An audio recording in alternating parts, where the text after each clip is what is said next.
오늘은 요한복음 강의 24번째 시간입니다. 어느덧 이렇게 긴 시간이 흘렀는데요. 오늘은 10장의 내용, 이제 전반적인 내용을 통해서 선한 목자 예수님에 대해서 함께 나누고자 합니다. 예수님께서는 요한복음 가운데에 이제 자신의 정체성을, 자기 선언을 총 7번 하시는데요. 생명의 떡이신 예수님, 세상의 빛이신 예수님, 양의 문이신 예수님, 선한 목자이신 예수님, 부활이요 생명이신 예수님, 길이요 생명이신 예수님, 그리고 마지막으로 참 포도나무이신 예수님, 이렇게 7번의 자기 선언을 담고 있습니다. 이 가운데 오늘 본문에서는요, 세 번째와 네 번째인 양의 문이신 예수님과 선한 목자이신 예수님의 이야기를 담고 있는데요. 저희는 여기서 네 번째 선한 목자이신 예수님의 자기 선언을 중심으로 오늘 본문을 한번 살펴보도록 하겠습니다. 이 시간 선한 목자이신 예수님에 대해 나누면서요, 우리 선한 목자 예수님의 마음과 또 그 은혜를 우리들이 간절히 나누기를 소망합니다. 혹시 우리 성도님들 가운데 목자를 보신 분이 계실까요? 목자 보신 분 없으시죠? 네. 목장을 가본 적은 있지만 목자를 본 경우는 많이 없을 것 같습니다. 이 시대를 살아가면서 우리들에게 목자 하면요, 영화에서 봤던 모습이나 또는 인터넷에서나 이미지로 봤던 그 정도로 떠올릴 것 같습니다. 오늘 본문 가운데 예수님이 하시는 이 선한 목자의 비유에 대해 우리가 잘 이해하기 위해서는요, 이 그때 당시의 양과 또 이 목자의 관계, 그리고 그 특징적인 부분들을 잘 알고 있어야 합니다. 왜냐하면 이스라엘 당시에는요, 누구나 양을 치는 것에 굉장히 익숙했던 시대였기 때문입니다. 우리나라가 예로부터 농경 사회였던 것처럼 이 이스라엘은요, 목축업이 흔한 사회였기 때문이죠. 그래서 오늘 우리는 앞서서 본문을 나누기에 앞서서 세 가지 그때 당시의 특징에 대해서 함께 나눠보려고 하는데요. 첫 번째로는요, 양들의 특징입니다. 사실 우리는 이 양들에 대해서요, 많은 설교를 통해 익히 잘 들어왔습니다. 양들이 똑똑하고 지혜롭고 혼자 살아갈 만한 동물이라고들 하셨나요? 아니죠. 양들은 굉장히 미련하고 어리석고 혼자 살아갈 수 없는 동물이라는 것을 우리는 익히 들어 알고 있습니다. 시력이 좋지 않아서요, 인도자가 잘 인도해주지 않으면 구덩이나 절벽에 떨어지게 일쓰고, 또 다리가 짧아 도망가지 못해서 들짐승을 만나면 잡아 먹히기 십상인 동물이었습니다. 또 털이 찌면요, 털이 자라면요, 넘어졌을 때 혼자 일어나지도 못하는 이 어리석고 미련한 동물이 바로 양이라는 것이죠. 그런데 이 양에게 단 한 가지 발달한 기능이 있습니다. 무엇인가요? 바로 오늘 본문에도 나와 있죠. 청각입니다. 청각. 이 양은요, 청각이 고도로 발달해 있어서요, 그 특징에 대해 오늘 본문 4절, 5절은 이렇게 기록하고 있습니다. 우리 한번 4절, 5절 말씀 한 번 더 읽어볼까요? 시작. 자기 양을 다 내놓은 후에 앞서가면 양들이 그의 음성을 아는 고로 따라오되 타인의 음성은 알지 못하는 고로 타인을 따르지 아니하고 도리어 도망하느니라. 아멘. 양은요, 목자의 음성을 다른 사람의 음성과 정확하게 구별한다고 합니다. 이것이 양이 가지는 아주 중요한 특징인 것이죠. 주인이 아무리 옷을 바꿔 입어도 그 목소리를 알기에 목자를 구별해서 따라갈 수 있다라는 것입니다. 두 번째로 이 유대 지역은요, 우기와 건기가 있어서 우기 때에는 집 근처에서도 양들을 먹일 꼴을 얻을 수 있지만, 건기 때는 며칠씩 이 양들을 데리고 멀리 나가야지만 이 꼴을 발견할 수 있었다고 합니다. 그러면 당일에 이 목자가 집에 돌아올 수 없으니 양을 데리고 들판에서 잠을 청해야 되는 때가 발생하는데, 이 들판엔 무엇이 있을까요? 들짐승이 있죠. 그리고 양 도둑들이 있는 것입니다.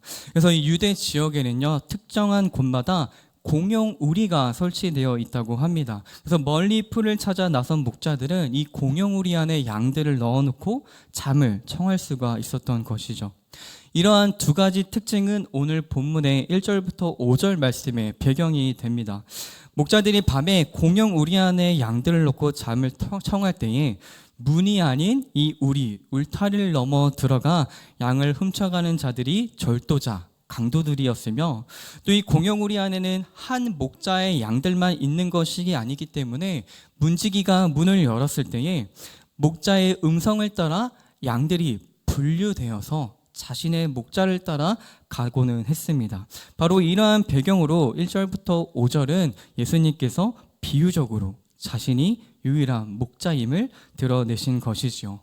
마지막으로 세 번째로 이 당시의 목자에는요, 두 종류가 있었다고 합니다.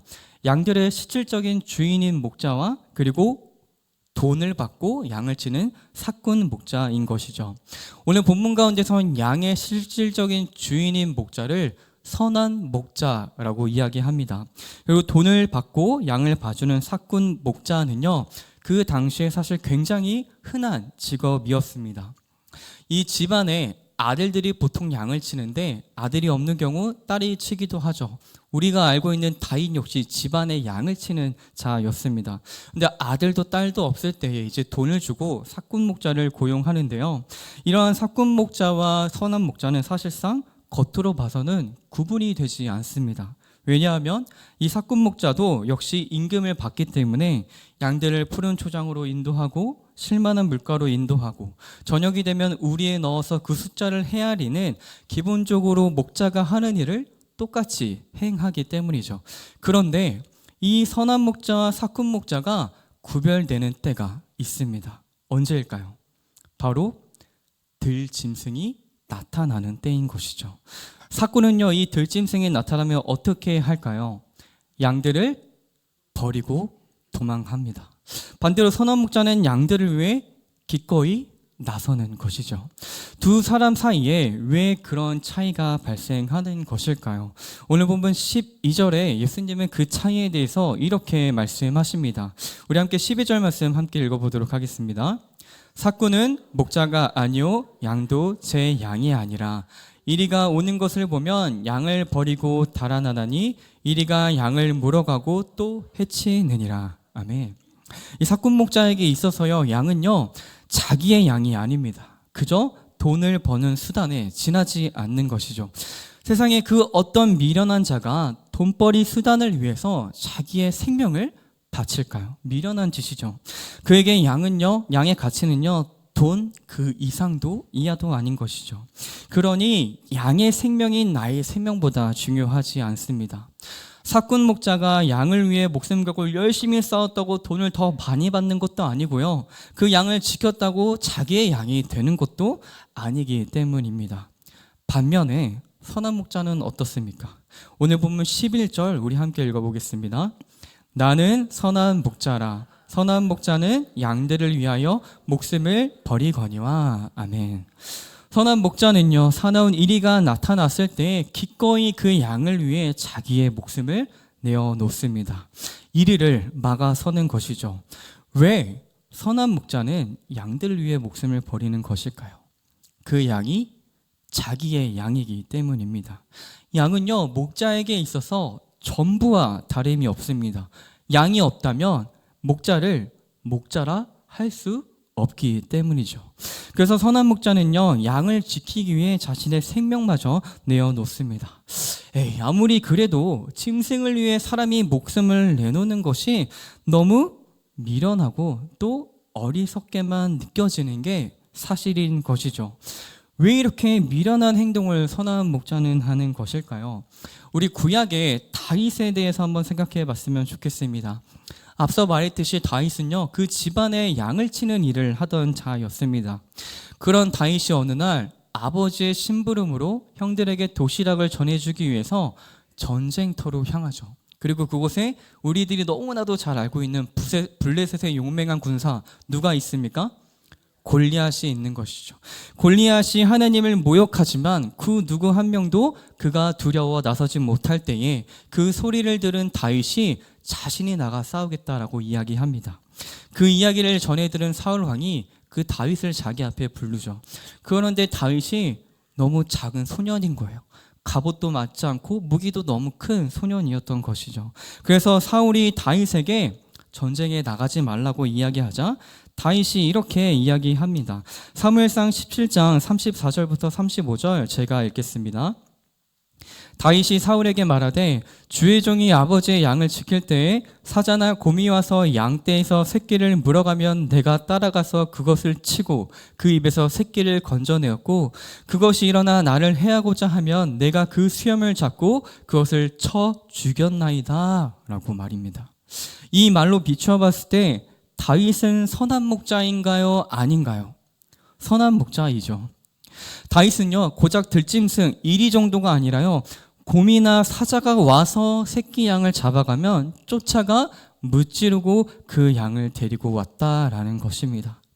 그래서요 이 선한 목자와 사꾼 목자를 구분하는 가장 쉬운 방법은요 그 몸에 흉터가 있는지 없는지 살펴보는 것이라고 합니다. 사나운 들짐승로부터 양을 지켜야 했던 선한 목자의 몸에는요 무엇이 있을까요? 맞습니다. 자연스럽게 상처와 흉터가 있는 것이죠. 반면에 양을 버리고 도망가는 사꾼의 몸은 어떨까요? 깨끗한 것입니다. 여러분 성도님들, 선한 목자인 다윗의 몸에 상처가 얼마나 많이 있었을까요? 셀 수 없이 많았으리라는 것을 우리는 쉽게 짐작해 볼 수 있습니다. 이러한 다윗은요 구약의 아주 유명한 목자와 양의 시를 짓기도 했습니다. 시편 23편이죠. 시편 23편 1절부터 4절 말씀 제가 읽겠습니다. 여호와는 나의 목자시니 내게 부족함이 없으리로다. 그가 나를 푸른 풀밭에 누이시며 쉴만한 물가로 인도하시는도다. 내 영혼을 소생시키시고 자기의 이름을 위하여 의의 길로 인도하시는도다. 내가 사망의 음침한 골짜기로 다닐지라도 해를 두려워하지 않을 것은 주께서 나와 함께 하심이라. 주의 지팡이와 막대기가 나를 안위하시나이다. 아멘. 선한 목자의 삶을 살았던 다윗은요 여호와를 목자로 또 자신을 양으로 비유하면서 이러한 이야기를 아주 생동감 있게 시로 써내려가고 있습니다. 선한 목자는 양들을 푸른 풀밭으로 데려가서 양식을 먹이고요 또 쉴만한 물가로 데려가서 그 목을 축이고 또 쉬게 해줍니다. 그러한 목자의 양은 부족함이 없는 것입니다. 그 영혼이 소생되는 것이죠. 사망의 음침한 골짜기로 다닐지라도 두렵지 않아요. 왜요? 선한 목자가 나와 함께 하기 때문입니다. 그 선한 목자의 손에는 지팡이와 막대기가 들려 있는데요. 이 지팡이는요, 끝에가 안쪽으로 휘어있는 갈고리 모양으로 되어 있다라고 합니다. 어디에 쓰는 거냐면 웅덩이나 구덩이에 빠진 양을 끌어올리는 데 사용하는 것이 지팡이고요. 그 다음에 막대기는요, 말 그대로 사나운 들짐승들로부터 양을 지키기 위해 사용하는 도구였던 것이죠.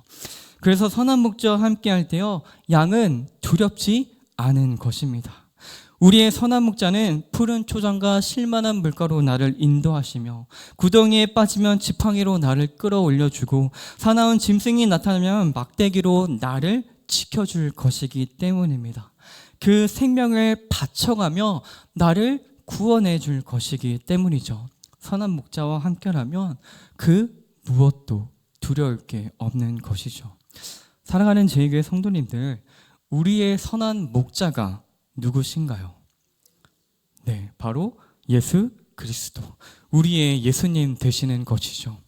어떻게 우리는 예수님께서 우리의 선한 목자이심을 확신할 수 있나요? 사꾼 목자와 선한 목자의 차이가 드러나는 장면이 어디라고 했죠? 사나운 들짐승이 나타났을 때라고 했습니다. 그렇다면 우리들의 삶 가운데 사나운 들짐승이 나타나는 때가 있으셨나요? 성도님들, 길 가다가 사나운 늑대를 마주하신 적이 있습니까? 곰이나 사자를 마주하신 적이 있으신가요? 뉴스에 나올 일이겠죠. 그런데 때때로요, 성경은요, 이 존재들을 마치 이런 들짐승 같다고 표현합니다. 베드로전서 5장 8절은 기록합니다. 마귀가 우는 사자와 같이 두루 다니며 삼킬 자를 찾나니. 우리들의 삶 속에 찾아오는 들짐승은요, 바로 이 마귀라고도 불리고 사단이라고도 불리는 악한 영들입니다. 성도님들, 이 마귀가요, 양을 집어 삼키기 위해 찾는다고 말합니다. 배고파 굶주린 사자와 같이 양을 찾는 것이죠. 우리들을 억압하고요, 거꾸러뜨리고요, 넘어지게 하고요, 괴롭게 하고 두렵게 하고 유혹하여 넘어지게 하기 위해서 사단이 우리들을 찾는다라는 것입니다. 성경에서는요, 사단을 죄와 사망의 권세를 가진 존재라고 이야기합니다. 죄와 죽음이 언제나 굶주린 사자처럼 우리를 노리고 있다라는 것이죠. 하나님으로부터 멀어지도록 하기 위해, 하나님으로부터 영원히 끊어지도록 하기 위해서 말입니다. 바로 이 사나운 짐승들로부터 이 양인 우리를 구원하시기 위해서 선한 목자이신 예수님이 오신 것입니다. 이 사실을 믿으시나요? 아멘. 이번 중등부 여름 수련회 때 있었던 일입니다. 이제 코너 학습이라고 해서 조별로 돌아다니면서 활동을 하는 시간이 있었는데요. 갑자기 한 친구가 없어졌다는 이야기를 하는 것입니다. 그래서 몇몇 선생님들과 함께요, 이 건물 구석구석을 뒤지기 시작했습니다. 화장실 문이란 문은 다 열어봤고요. 옷장도 다 열어봤어요. 사람이 들어가지 못할 작은 곳도 다 뒤져보기 시작했습니다. 그런데 이 친구를 찾았을까요? 못 찾았을까요? 못 찾았어요. 건물 내에서는 도무지 찾을 수가 없었습니다. 이제 막 심장이 두근두근 되기 시작했습니다. 긴장이 되기 시작했어요. 그래서 밖으로 나갔죠. 이미 밖에 나가서 그 친구를 찾고 있는 선생님들도 계셨습니다. 그 건물 밖에 있는 수영장도 가보고요. 그 건물 겉을 다 돌아봤는데도 도무지 찾을 수가 없었습니다. 인적이 드문 시골이었고요. 건물도 몇 채 없었고요. 이 주변엔 산밖에 없는 곳이었습니다. 그래서 길을 따라 내려가고 있는데요. 어디서 갑자기 사나운 개가 짖는 소리가 들리는 거예요. 봤더니 목줄이 묶인 개 3마리가 한 집 마당에서 막 짖고 있더라고요. 그 소리를 들으면 어땠을까요? 더 두렵기 시작했습니다. 아, 이건 진짜 큰일 나는 것이다. 무슨 일이 생겨도 단단히 났구나 하면서 심장 소리가 제 귀에 들릴 정도로 쿵쾅쿵쾅 거리기 시작했습니다. 그래서 건물이란 건물은 다 들어가 보고요. 높은 곳에 올라가 그 친구의 이름을 크게 부르기도 했습니다. 그때 제게 전화가 왔습니다. 뭐라고 했을까요? 찾았어요 라고 했습니다. 그 친구가 어디 있었냐면요, 예배당 구석에 방석을 쌓아놓고 그 안에 들어가 누워 있었다는 거예요. 안도의 한숨을 내쉬면서요, 건물로 다시 들어왔습니다. 아이를 찾아 나갔던 선생님들과 부장님, 부관님을 만났는데요. 한 분은 다리에 힘이 풀려 주저앉을 것 같다고 하시고, 또 누구는 눈물이 날 것 같다고 하시면서 눈물을 그렁그렁 하셨습니다. 정말로 그런 상황이었습니다. 그런데 그때요, 제 마음 가운데에 선한 목자이신 예수님의 마음이 이러했을까라는 생각이 들어왔습니다. 성도님들, 누가복음 15장에 나오는 양 99마리를 두고 잃어버린 한 마리 양을 찾아 나서는 목자의 비유를 기억하시나요? 누가복음 15장 4절은 이렇게 기록합니다. 너희 중에 어떤 사람이 양 100마리가 있는데 그 중에 하나를 잃으면 99마리를 들에 두고 그 잃은 것을 찾아내기까지 찾아다니지 아니하겠느냐. 아멘. 이 목자에게 양이 100마리 있었던 것 같습니다. 어느 날 양의 수를 헤아리는데요, 양이 99마리만 있는 것입니다. 목자의 심장이 뛰기 시작하는 것이죠. 불안해지는 겁니다. 행여 이 한 마리의 양에게 무슨 일이 생기지 않았을지, 깊은 구덩이에 빠져 울고 있지 않는지, 가파른 절벽으로 가고 있진 않은지, 사나운 들짐승에게 해를 당하지는 않았을지, 제발 무사해야 하는데 하는 간절하고 애타는 마음으로 목자가 양 99마리를 들여두고 그 한 마리의 양을 찾아 나서는 거예요. 그리고 어떻게 한다고 성경은 말합니까? 찾아내기까지 찾아다닌다고 말씀하십니다. 찾기 전에는 그 일을 절대로 끝내지 않으시겠다라는 것이죠. 우리의 선한 목자이신 예수님이 그런 마음으로 우리에게 오신 것입니다. 그러한 간절함으로 우리를 찾으러 오신 것이죠. 우리가 굶주린 사자와 같이 우리를 삼키려 드는 죄와 죽음의 권세로부터 행여 다칠까, 죽음의 길로 걸어가고 있는 우리를 가만히 두고 보실 수 없으셔서 그 애타는 심령으로 우리를 찾으러 오신 것입니다. 그리고 찾아내기까지 찾으시는 그분께서요, 길을 내신 것이죠. 구원의 길을 내신 것입니다. 무엇으로요? 십자가로 그 길을 내셨다라는 것입니다. 이 십자가에는요, 예수님의 이런 마음이 담겨 있는 것입니다. 그 성도님들, 이 선한 목자와 사꾼 목자를 쉽게 구분하는 방법이 있다고 했습니다. 무엇이었죠? 그 몸의 상처가, 흉터가 있는지 없는지 살펴보는 것이었죠. 사나운 들짐승으로부터 양을 지키다 보면 선한 목자의 몸은 상처투성이인 것입니다. 우리의 선한 목자 되시는 예수님의 몸에 상처가 있나요? 요한복음 20장 27절은 이렇게 기록합니다. 도마에게 이르시되 내 손가락을 이리 내밀어 내 손을 보고 내 손을 내밀어 내 옆구리에 넣어보라. 그리하여 믿음 없는 자가 되지 말고 믿는 자가 되라. 아멘. 예수님의 부활을 믿지 못하는 도마에게 예수님이 나타나셔요. 그리고 그 손에 있는 못자국과 옆구리에 있는 창자국을 보여주면서 말씀하시는 거예요. 믿음 없는 자가 되지 말고 믿는 자가 되라고 말입니다. 우리의 선한 목자 예수님의 몸에는요, 여러분, 상처, 흉터, 투성이인 것이죠. 사랑하는 저에게 성도님들, 예수님이 우리의 선한 목자이심을 믿으시나요? 나를 구원하시기 위해 죽으신 선한 목자이신 예수님을 고백하나요? 나를 구원하시기 위해 그 온몸 상처투성이가 되신 선한 목자이심을 고백하시나요? 우리는 그 사랑을, 그 은혜를, 그 희생을 끝까지 기억해야 합니다. 그리고 믿음 없는 자가 되지 말고 믿는 우리가 되기를 소망합니다. 예수님은요, 우리의 선한 목자이십니다. 아멘. 그런데 또 우리들이 이 선한 목자가 양들을 위해서 목숨을 내어주기까지 하는 것이 도무지 이해 안 되고 미련해 보일 때가 많은 것이죠. 왜 이 선한 목자는요, 그 생명까지 내어주면서 이 양을 지키는 것일까요?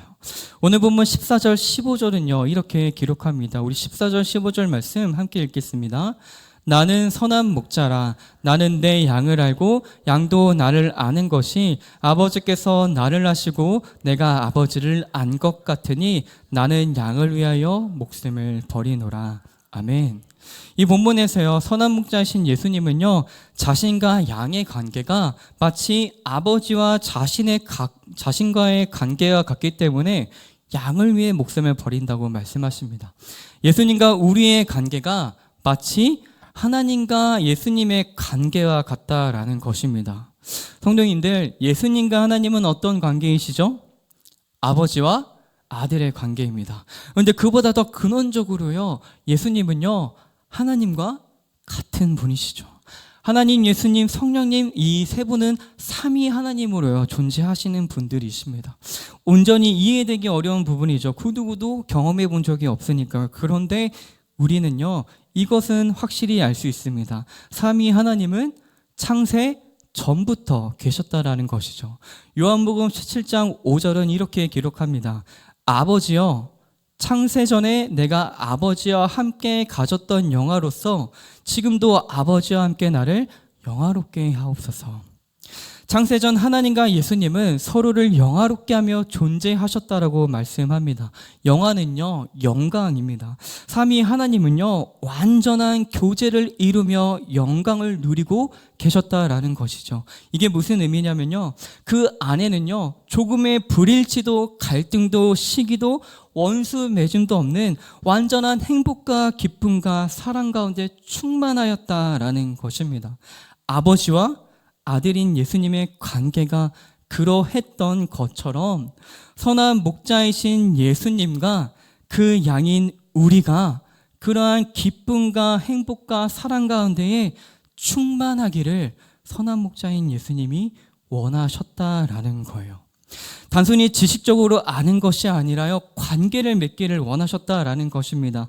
아버지와 아들이 서로를 아는 것 같이 사랑과 신뢰가 밑받침되는 그 관계를 선한 목자이신 예수님이 양인 우리와 맺기를 원하셨다라는 것이죠. 분리되고 싶지 않으셨던 거예요. 언제나 어디서나 영원토록 이 삼위 하나님이 누리셨던 그 만족을 우리와 함께 누리고 싶으셨던 것입니다. 그래서 어떻게 하신 거예요? 그 목숨을 내어주신 것입니다. 그 영원한 사귐에 우리를 초대할 수 있는 유일한 길이 선한 목자가 생명을 내어놓는 것이기 때문입니다. 선한 목자의 죽음으로요, 우리는 그 풍성한 교제 안으로 초대받았습니다. 사랑하는 제교회 성도님들, 우리들은 그 풍성한 교제 안에 초대받은 자들입니다. 초대받은 양들이죠. 예수 그리스도로 말미암아 주어지는 그 기쁨과 행복과 사랑과 만족을 지금 우리들은 누리고 있나요? 양인 우리들이 누려야 하는 참된 마족은요, 오직 선한 목자 안에서만 주어질 수 있다는 것을 우리들은 반드시 기억해야 합니다. 선한 목자를 아는 것, 그 관계 속으로 들어가는 것, 오직 이를 통해서만 우리는 참된 행복을 누릴 수 있음을 기억하시기 바랍니다. 그리고 그 안에서 기쁨을 찾으시기 바랍니다. 그 안에서 사랑을 누리시기 바랍니다. 그 안에서 위로를 받으시는 우리 모든 성도님들의 삶이 되기를 간절히 소망합니다. 우리 마지막으로요, 이 선한 목자의 죽음으로 주어지는 아주 중요한 또 다른 한 가지를 살펴보도록 하겠습니다. 오늘 본문 16절 말씀 우리 함께 읽어보도록 하겠습니다. 또 이 우리에 들지 아니한 다른 양들이 내게 있어 내가 인도하여야 할 터이니 그들도 내 음성을 듣고 한 무리가 되어 한 목자에게 있으리라. 아멘. 이 선한 목자의 우리 안에 들지 않은 다른 양들도 있다고 합니다. 이 우리 안에 들지 않은 양들이 누구일까요? 예수님의 이 비유의 대상은요, 바로 이방인들을 의미합니다. 이전에는 예수님을 몰랐던 사람들인 것이죠. 선한 목자는요, 자기의 양을 목양합니다. 하지만 이 우리에 들지 않아 방황하는 다른 양들 역시 인도하는 것이죠. 선한 목자의 음성을 듣고 우리 안의 양들과 우리 밖에 있던 양들이 그 목자 앞에서 한 무리를 형성하게 됩니다. 이방인과 유대인이 하나가 되어 새로운 공동체를 만드는 이 무리를 우리는 무엇이라고 부르죠? 교회라고 부릅니다. 선한 목자이신 예수님께서 또 다른 백성들을 모아 하나님의 백성들로 만드신다는 이야기는요, 신약에만 기록된 것이 아니라 구약 곳곳에도 기록되어 있습니다. 하나만 살펴보면요, 이사야 선지자는 이렇게 기록했습니다. 이스라엘의 쫓겨난 자를 모으시는 주 여호와가 말하노니 내가 이미 모은 백성 외에 또 모아 그에게 속하게 하리라 하셨느니라. 아멘. 여러 구약에서 예언되었던 선한 목자는요, 바로 이 예수님이시고, 이 예수님은 이스라엘 백성들 뿐만 아니라 다른 백성들도 인도하셔서 하나 되게 만드는 일을 하시는 것이죠. 그리고 그 하나됨은 교회로 드러나게 된 것입니다. 이 선한 목자는 어떻게 교회를 세워나가실까요? 에베소서 2장 19절부터 22절 말씀은 이렇게 기록하는데요, 제가 읽도록 하겠습니다. 그러므로 이제부터 너희는 외인도 아니요 나그네도 아니요 오직 성도들과 동일한 시민이요 하나님의 권속이라. 너희는 사도들과 선지자들의 터 위에 세우심을 입은 자라. 그리스도 예수께서 친히 모퉁이 돌이 되셨느니라. 그의 안에서 건물마다 서로 연결하여 주 안에서 성전이 되어가고 너희도 성령 안에서 하나님이 거하실 처소가 되기 위하여 그리스도 예수 안에서 함께 지어져 가느니라. 아멘. 선한 목자인 예수 그리스도께서요, 친히 모퉁이 돌이 되어 주셔서 그 옆으로 그 위로 벽돌이 차곡차곡 하나씩 쌓여감으로 하나의 교회를 이루도록 하신다라는 것이죠. 그렇게 그리스도 예수 안에서요, 우리는 교회로 함께 지어져 가는 것입니다. 선한 목자인 예수 안에 거할 때요, 그런 놀라운 일이 일어난다라는 것이죠.